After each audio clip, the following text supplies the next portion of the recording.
Hey everyone, I'm literally between sets of deadlifts here and wanted to real quickly touch on a topic that I see as a recurring theme in my coaching practice. And it's really a play on this idea of perfection. I believe that pretty much anybody who is watching this at one point or another has fallen victim to the expectation of perfection. I see it constantly where clients try and hold themselves accountable to standards by which they would never dream of holding their loved ones accountable to. And a real quick and simple skill to practice is paying attention to the words that you're using in your own head. Tune into that self-narrative that's playing in your mind and filter out the thoughts that hurt you or rub you wrong and see if it passes the test of would you use these same words on someone that you love, your best friend, your sibling, your spouse, your parents, whoever. Would you talk to them in that same manner? And in almost all cases, you wouldn't. And the more awareness you can build around this self-narrative, the better at countering those defeatist thoughts you will become. So that's point number one. But point number two is I constantly see people letting a momentary lapse leak into the future. And in the best cases, it's only a day. They eat something that they shouldn't have. Usually it's okay to eat whatever.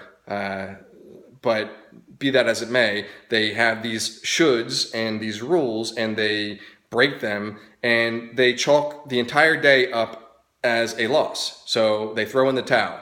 And in worst cases, I see that same line of reasoning leak into weeks or even months into the future.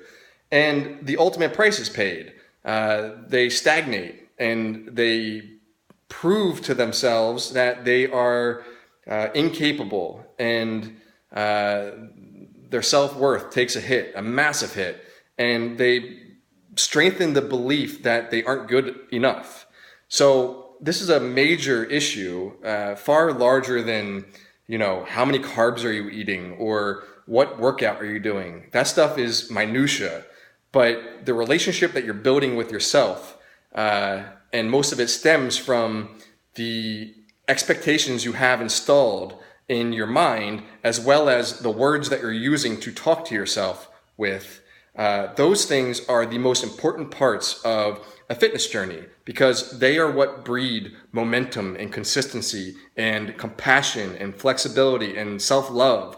And without any of those things, really, what do you have? We're not meant to just be unhappy and exercise and eat rigidly. That just is not the sort of life that I'm trying to lead, and I'm hoping that's not the sort of lives that you are trying to lead. So when a lapse occurs, capture it in a box and let it end then and there. It's over. And try and live in the space that's right in front of you. Live in the 6 inches in front of your face, because that's where you can exact change. That's where you have a say in what happens next and what's behind you, no matter how minor or major, and nothing is that major. A lapse might feel really bad, but in the grand scheme, when it comes to fat loss or physique optimization or health, no single lapse is that damning or that important. So let it lie where it lies, move on, and figure out what the next step is that will make you feel good about yourself. And it could be something so small. It could be going for a walk outside and reconnecting with movement and being kind to your body and yourself. So that's really all I wanted to say today. Check the perfectionism at the door.